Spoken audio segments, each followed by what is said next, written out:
Malampuson nga mitapos si Governor Bambi Imano uban ng Provincial Health Office sa institutionalization of the Health Leadership and Governance Program kon IHLGP. Ang IHLGP usa ka programa sa Department of Health uban ang United States Agency for International Development kon USAID ug sa Zwelig Family Foundation nga nagtumong nga mapalambo ang kinatibuk-ang natad sa kahimsog sa panglawas. Adlaw nga Miyerkules, Hulyo 29, 2020, usa ka programa ang gipahigayon sulod sa Provincial Training Center aron isaulog ang malampusong kahumanan ni Governor Bambi ug sa Provincial Health Office ubos sa pamunuan ni Dr. Jerry Kalingasan sa IHLGP.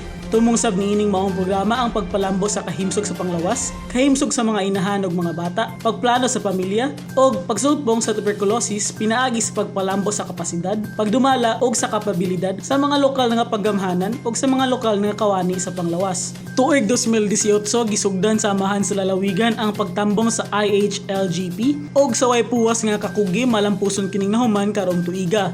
Ang kalampusan ni Governor Bambi sa maong programa subling nagpamatuod sa iyang determinasyon nga mas ipalambo ang kahimtang sa panglawas sa mga misamisnod. Ang Zwelig Family Foundation ug ang USAID nagpadayag sa ilang dakong pahalipay sa probinsya sa Misamis Oriental ug sa ilang pagsalig nga ubos sa liderato ni Governor Bambi kay makamit gyud og maayo ang mga leksyon ug kaalam nga natudlo gikan sa maong programa. Nagpamatuod niini ang 8 ka modernong balay-tambalanan sa probinsya ug ang kaandan sa lalawigan sa Misamis Oriental sa pakigbatok sa coronavirus disease ubos sa pagdumala ni Governor Bambi Imano ug ni Dr. Jerry Kalingasan isip Task Force for COVID-19 Chief sa Misamis Oriental.